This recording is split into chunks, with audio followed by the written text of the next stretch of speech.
الحمد لولیہ والصلاۃ علی نبی۔ آج ہم بخاری شریف کی پہلی حدیث کو جانیں گے۔ یہ حدیث اتنی اہمیت کی حامل ہے کہ ابو داؤد کہتے ہیں کہ اگر لاکھوں احادیث میں سے 4000 احادیث کو سلیکٹ کیا جائے مسائل دینیہ کے لیے اور ان 4 میں سے 4 کو منتخب کیا جائے تو ان میں سے ایک یہ حدیث ہے۔ کتاب الوحی کی یہ پہلی حدیث ہے۔ حدیث کے 2 حصے ہوتے ہیں۔ پہلے حصے کو سند کہتے ہیں جس میں اساتذہ کے نام بیان کیے جاتے ہیں، اور دوسرا حصہ متن کہلاتا ہے۔ امام بخاری فرماتے ہیں کہ میں نے یہ حدیث سنی حضرت حمیدی سے، اور انہوں نے حضرت سفیان سے، انہوں نے یحییٰ بن سعید انصاری سے، اور وہ کہتے ہیں مجھے خبر دی اس حدیث کی محمد بن ابراہیم تیمی نے، اور وہ کہتے ہیں میں نے علقمہ بن وقاص سے یہ حدیث سنی، اور وہ کہتے ہیں کہ میں نے عمر بن الخطاب رضی اللہ تعالی عنہ سے ممبر پر یہ حدیث سنی، اور حضرت عمر بن الخطاب کہتے ہیں کہ میں نے یہ حدیث رسول اللہ صلی اللہ علیہ وآلہ وسلم سے سنی۔ میں اب یہ سند پڑھ دیتا ہوں۔ حدثنا الحمیدی قال حدثنا سفیان قال حدثنا یحییٰ بن سعید الانصاری قال اخبرنی محمد بن ابراہیم التیمی انه سمع علقمة بن وقاص اللیثی يقول سمعت عمر بن الخطاب رضی اللہ عنہ على المنبر يقول سمعت رسول اللہ صلی اللہ علیہ وسلم يقول۔ یہ سند ہے۔ اب متن۔ رسول اللہ علیہ السلام نے فرمایا انما الاعمال بالنیات، اعمال کا دار و مدار نیتوں پر ہوتا ہے۔ وَإِنَّمَا لِإِمْرِئٍ مَّا نَوَىٰ، ہر شخص کے لیے وہی جس کی اس نے نیت کی۔ فَمَنْ كَانَتْ هِجْرَتُهُ إِلَىٰ دُنْيَا يُصِيبُهَا، جس نے ہجرت کی دنیا کے حصول کے لیے اس کو دنیا مل گئی۔ او الی امرأۃ ینکحها فہجرتہ الی ما ہاجر الیہ، جس نے کسی عورت سے نکاح کے لیے ہجرت کی، اس کی ہجرت کو اسی کی جانب منسوب کیا جائے گا۔ اس حدیث میں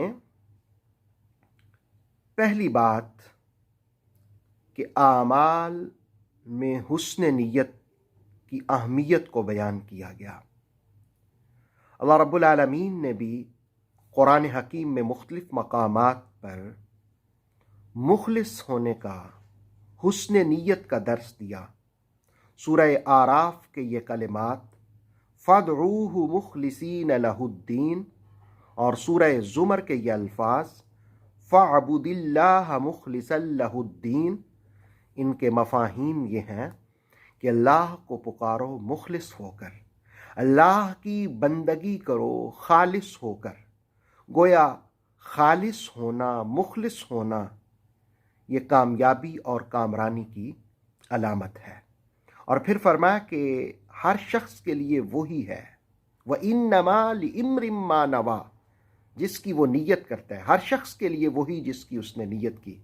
اچھی نیت کریں گے تو اچھا پھل ملے گا، اور بری نیت کریں گے تو اس کا پھل بھی ویسا ہی ہوگا۔ مولانا روم نے اس حکایت کو قلم بند کیا کہ نوشیروان ایک بادشاہ ایک مرتبہ شکار کے دوران اپنے ساتھیوں سے بچھڑ گیا۔ جس وقت وہ بچھڑ گیا تو بھوک اور پیاس کی شدت محسوس ہوئی۔ قریب ہی ایک باغ نظر آیا، اس میں پناہ لی تو وہاں ایک نوجوان لڑکے نے اسے انار پیش کیا۔ بہت میٹھا اور خوش ذائقہ تھا۔ بادشاہ نے دل ہی دل میں سوچا کیوں نہ اس باغ پر قبضہ کر لیا جائے۔ انار ختم ہوا تو لڑکے نے دوسرا پیش کیا۔ جو ہی دوسرا انار بادشاہ نے کھایا تو چہرے کا رنگ بدل گیا، یعنی وہ میٹھا نہ تھا، ترش تھا۔ تو لڑکا بھانپ گیا، اس نے کہا لگتا ہے بادشاہ سلامت کی نیت بدل گئی ہے۔ بادشاہ کو بڑی شرمندگی ہوئی، دل ہی دل میں سوچا کہ یا اللہ معاف کر دے، آئندہ ایسی غلطی نہیں کرتا، میں اس باغ پر قبضہ نہیں کرتا۔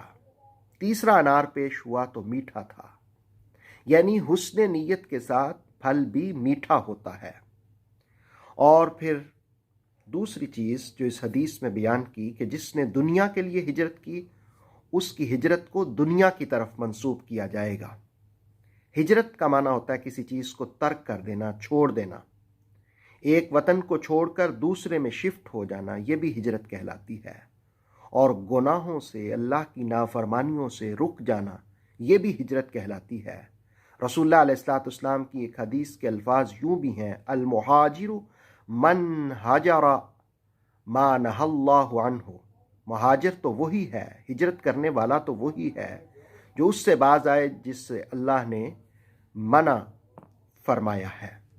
اور آخری چیز جو اس حدیث میں بیان کی کہ جس نے دنیا کے لیے ہجرت کی، اس کی ہجرت کو دنیا کی خاطر سمجھا جائے گا۔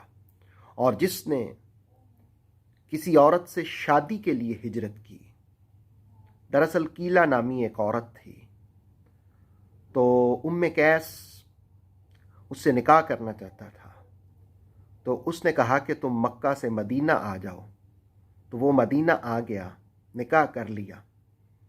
تو ظاہر ہے وہ بھی ہجرت کی فضیلت حاصل کرنا چاہتا تھا، تو رسول اللہ علیہ الصلوۃ والسلام نے فرمایا کہ او الی امرأۃ ینکحها فہجرتہ الی ما ہاجر الیہ۔ جو شخص عورت سے نکاح کرنے کے لیے ہجرت کرے گا، اس کی ہجرت کو اسی کی جانب منسوب کیا جائے گا۔